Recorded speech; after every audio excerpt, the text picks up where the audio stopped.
Eric, how have National targeted this at the middle classes? Just explain to us. I was thinking, well, if people in the middle class are getting, I don't know, what was it, 150 a fortnight or whatever, I'll get that, but I don't. Mind you, I'm not a super high income earner. I think I'll get $20 a week. I think, Ben, you figured out you're only going to get $20 a week, didn't you? You looked at it? You were deeply disappointed. I must be paying you too much. Look, I'll cut your pay so you can get a bigger tax break, all right? Thanks, mate. If they get in. Okay. That's perfect. But how have they done that? And how deliberate is it? And is it fair? Well, fairness is subjective, right? What I think is fair might differ from other people. But what they have got here is minor inflation indexation of the tax thresholds, a promise that may not be credible about reviewing inflation, the tax thresholds every 3 years. To make it credible, you'd say we will direct IRD to automatically adjust it whenever accumulated fiscal drag hits a threshold, right? Issue the directive to IRD that it's an automatic thing. That's a little more credible. If it's, well, we'll have a look at it every 3 years, well, that can get forgotten really easy. They've inflation adjusted some of the thresholds around working for families and the individual tax credit. So the individual earner tax credit, it's a bit of a messy system, but you can see overall why New Zealand's tax system is kind of set up that way. So all tax is individual. Then you use a bunch of tax credits to try and target benefits towards families with kids. And if you wanted to reduce the tax burden facing an individual earner, somebody without a family and kids, well, then if you just reduced the income tax rates at the bottom, that would also give benefits to someone like me who's outside of the tax ranges that get those benefits, because I'd be paying less tax on my first $14,000 of earnings, on my first $48,000 of earnings, my first $70,000 of earnings, right?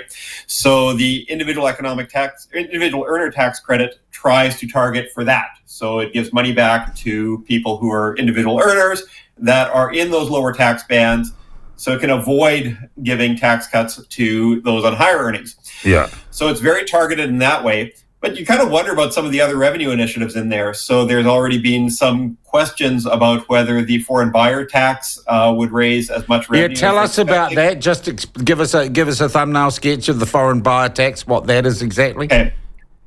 Well, it's all this second best stuff, right? So Labor put in this ban on foreign buyers because they figured that foreign buyers were what is screwing the housing market. There's never foreign buyers that are screwing the housing market. What is messing up the housing market is council incentives saying never zone anything for growth anywhere because councils just get hammered if they do, right? Yeah. Fix that and it won't matter whether a foreign buyer does anything, right? In the same way that a foreigner isn't stealing your haircuts or something. You just get more haircuts if there's more people demanding it. Yep. Okay, so Labor's got this ban on foreign buyers, which is nonsense. National is changing part of that ban into a tax. And a tax is better than a ban. So they're saying if a foreign buyer wants to buy a house that's worth more than $2 million, there's a premium on that. Yeah. Yeah. And they're going to charge an extra 15% on a dirty foreigner because for some reason Kiwis hate foreigners. Yeah. We'll tax those guys. Current company accepted, Eric, and you're not. You're a naturalized. I don't know. I get a bit of it too. But so they're gonna keep the ban on under $2 million houses, and then put a ban in for the ones, or put a tax in for those over $2 million. And they're figuring it's going to raise like $700-800 million a year, or $715 million in the first year, and then rising. They'd have to sell an awful lot of $2 million houses plus, taking 15% off of each of those to start hitting into those ranges. Yeah. So what would that kind of take? Like, either the numbers are wrong, or they would actually be wanting to do something really good in trying to enable a lot of sort of luxury home developments, which I would support, but I don't think it should be set through those kinds of tax thresholds. Yeah. There's also a mess with commercial building depreciation. So some of what National is getting, for the money that they're getting for these other tax cuts, they're ending commercial building depreciation. Yeah. Now, commercial buildings depreciate, factories depreciate, commercial towers depreciate. The land underneath them isn't going to depreciate, but the buildings do depreciate. Yeah. And if you don't let people write off that depreciation, it months incentives to build new stuff. Yeah. So it's pretty anti-investment in that side. And they've also added in this closed gambling tax loophole thing.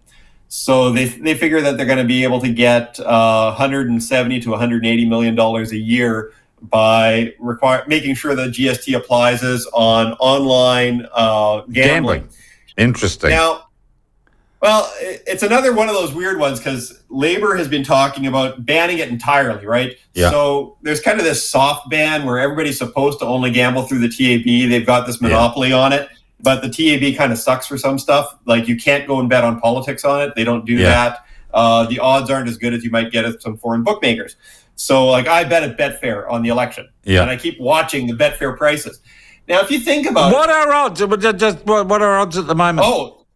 I haven't checked this morning, but as of yesterday, it was 83% chance of a national government and a 17% chance of a Labor government. Thank you for that. Just nice to have a figure. And